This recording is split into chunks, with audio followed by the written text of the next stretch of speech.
Olá, vamos à parte 4 das nossas aulas, dando continuação à nossa conversa sobre vieses. Como temos enfatizado em aulas anteriores, a medicina baseada na evidência começa pela questão, naquele formato PPR, a pesquisa das fontes de evidência, a avaliação crítica, tendo os vieses, os resultados e a validade externa, ou seja, a aplicação para a prática. Mais especificamente, vamos falar aqui sobre a avaliação de itens específicos de artigos de acordo com a questão, PPR e com desenho de estudo. Aqui está uma pergunta de tratamento, o problema é doença renal crônica, e pergunta se nesses pacientes o uso de inibidor do SGLT2 reduz a progressão da doença renal e a mortalidade. Aqui abaixo estão os termos selecionados para a pesquisa e a restrição será feita para ensaios clínicos randomizados, por se tratar de uma questão de tratamento. Usando o resultado da pesquisa em PubMed, escolhemos esse artigo e de início verificamos que o objetivo do estudo era condizente com a nossa questão PPR. Geralmente o primeiro item que olhamos no artigo é o abstract, e por aqui já vemos que se trata de um ensaio clínico randomizado. Os pacientes são pacientes com doença renal crônica, a dapaglifosina é a intervenção, que é o inibidor SGLT2, e que o evento a ser avaliado é a progressão da doença renal ou morte.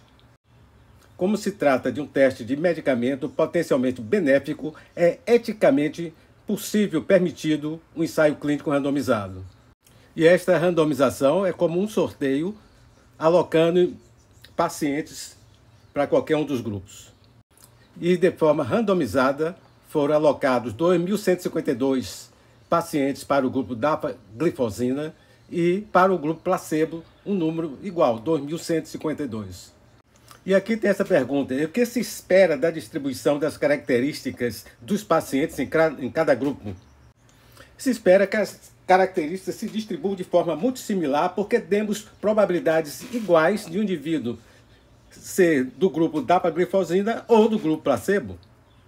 E os pacientes dos dois grupos, eles são acompanhados para se verificar o evento, que nesse caso foi progressão da doença renal crônica. Verifique aqui que a exposição desse caso aqui foi um tratamento que potencialmente benéfico. Por isso pôde-se fazer um ensaio clínico. Então, se pegarmos aqui, nós temos o primeiro P aqui de pacientes, eram aqueles elegíveis com doença renal crônica. O preditor é a dapaglifosina, que é uma exposição, e temos o resultado, que é o evento, no caso foi progressão da doença renal crônica. Quando for avaliar o ensaio clínico, é importante olhar, os participantes. Como são esses participantes? Quais são as suas características? No caso, pacientes adultos com diabetes tipo 2, é importante verificar também critérios de inclusão e exclusão, o que vai ser importante para avaliar a validade externa do estudo. Quanto à questão do preditor, como foi feito os procedimentos de randomização? Nós sabemos que ele é randomizado, mas ele foi duplo cego. É importante para avaliarmos o quanto esse estudo foi propenso a viés de informação. Outro ponto importante na avaliação do ensaio clínico, como foram avaliados os eventos. No caso, a progressão da doença renal crônica e doença renal terminal. Outro tipo de questão: em mulheres, quais fatores atuam como fatores de risco de fratura de quadril? Aqui logo abaixo estão termos para a nossa pesquisa em PubMed. Obviamente, uma questão como essa não pode ser avaliada no ensaio clínico. E aqui provavelmente nós vamos avaliar um estudo de coorte, um estudo de caso-controle. Da lista de PubMed, escolhemos esse artigo e observamos que o objetivo do trabalho era compatível com a nossa questão PPR. O abstract já nos permitiu verificar que se trata de um estudo prospectivo de coorte em mulheres, vai avaliar fatores de riscos para fratura de quadril.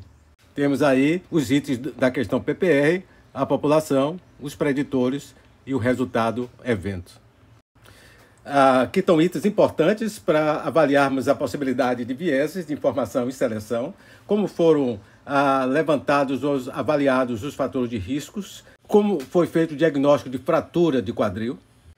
E na análise estatística, particularmente, os métodos usados para estimar associações e fazer ajuste para confundimento. Aqui nós já vemos que eles usaram Proportional Hazard Analysis, o que significa que usou regressão de Cox para estimar Hazard Ratio como medida de associação. Algo importante, métodos, informação sobre o que foi feito para reduzir vieses. Aqui aparece medida de associação, aqui refere com o risco relativo, mas vamos interpretar como Hazard Ratio, baseado no modelo que foi usado. Aqui estão alguns dos preditores que foram avaliados aqui nesse estudo. As associações foram ajustadas para confundimento. O que é mostrado está centrado, que é o objetivo do estudo. Os resultados vão permitir avaliar a relevância clínica, porque estão baseados em medidas de efeito, em lugar de valor de P, de significância estatística. Na discussão é válido ver o que diz o autor, mas o mais importante é a avaliação do leitor, e ver se ele trabalhou bem aqui com as limitações, descrevendo as limitações desse estudo. Trazendo a mesma questão anterior sobre fatores de risco de fratura de quadril. Usando a lista do PubMed, escolhemos esse artigo e observamos que o objetivo do estudo é compatível com a nossa questão PPR, nossa questão clínica. Já no abstract, a gente pode verificar que se trata de um estudo de caso-controle, em que os controles são pareados com casos pela idade e outras características, o que justifica para controle de efeito de confusão, por ser um estudo pequeno. Verificamos também aqui já que a medida de associação usada foi Odds Ratio, né? E se trata, portanto, de um estudo em mulheres. O preditor são os fatores de riscos e o evento é fratura de quadril. Tudo isso condizente com o nosso PPR, população, preditores e resultado ou eventos. Aqui estão pontos importantes para lermos, avaliarmos quando se tratar de um estudo de caso-controle, para nossa avaliação de possíveis vieses de seleção e informação. Os casos foram mulheres, com diagnóstico confirmado radiologicamente, sendo a primeira fratura de quadril dessas mulheres. E como foram definidos os controles? Será que foram bons controles? Importante na nossa avaliação crítica. Depois, como foram coletados esses dados? Aqui diz que os entrevistadores foram treinados, mas é interessante, um ponto importante, eles foram cegos, sem saber quem eram as mulheres casos e quem eram as mulheres controle. É para evitar viés de informação. Temos aqui na análise estatística, foi usado esse método de regressão logística condicional, porque houve pareamento, então isso é importante. Além daquelas variáveis incluídas no pareamento, foi colocado variáveis adicionais no modelo de regressão logística, visando ajuste para confundidores. Bom, os resultados estão aqui nessa tabela 2, parece centrado no objetivo, com foco na relevância clínica em lugar de significância estatística. Tem algumas variáveis que parecem aumentar o risco de fratura, enquanto que outros parecem reduzir o risco de fratura. Quanto à discussão, é válido ler o que o autor diz, mas o mais importante é a avaliação do leitor, sempre importante que aborde as limitações desse estudo.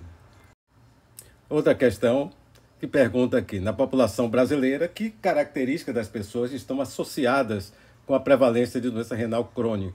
Escolhemos os termos para pesquisa em PubMed e esse deverá ser um estudo de corte transversal, já que nós vamos comparar a prevalência.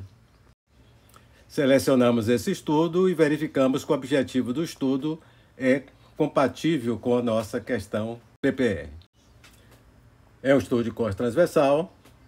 A população desse estudo aqui são empregados de universidades e instituições de pesquisa aqui do Brasil. As variáveis de exposição, os preditores, né? Tem aqui as variáveis de maior interesse, são as variáveis sociodemográficas, e o evento é doença renal crônica. Foi usado regressão logística para ajustar para variáveis de confusão. Observe que a regressão logística não vai dar diretamente razão de prevalência, e sim odds ratio. No resultado, é mostrado uma prevalência de doença renal crônica de aproximadamente 9%, mas a medida de associação é odds ratio. Ok, chegamos ao final da parte 4. Procurei me deter mais na avaliação de itens específicos de artigos de acordo com a questão PPR e o desenho do estudo, com objetivo mais voltado para a questão realmente de vieses. Na próxima aula, vou procurar focar mais a questão de medida de frequência, medida de associação relacionada com cada desenho de estudo. Aí a gente volta novamente a conversar mais de vieses e confundimento. Ok, tendo interesse nas aulas, saber nas novas aulas que aparecem, eu sugiro vocês se inscreverem no meu canal. Até a próxima!